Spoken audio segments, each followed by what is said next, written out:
It's a quick video on how to share the approval process. So what I've done is I've gone onto Zoho Expense and I'm on the admin view and I'm hitting the settings tab down the bottom here. This brings up the users and the controls. So we want to go to our users.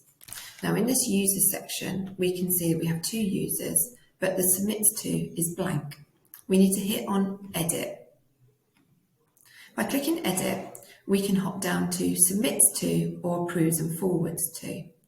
The submits to is a direct, this person I want to submit my report to, and whoever is in the submits to will approve the report and therefore be able to make the necessary adjustments, either directly reject the claim or record a reimbursement. If we have approves and forwards to, we're saying that it has an extra layer. So it may be a manager has to approve it before they forward it to a head of department. So in this instance, we can go submits to, and we choose who we'd like it to submit to. So as I am the user test 1, I'm going to use it to user 1.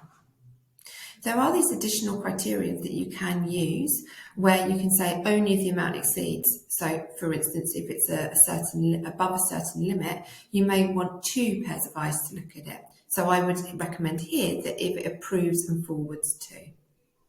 In this instance, I'd only like to forward it to one person who is going to submit and approve it. And that's why I'm only going to complete this box here. By hitting save down the bottom, we now have this completed.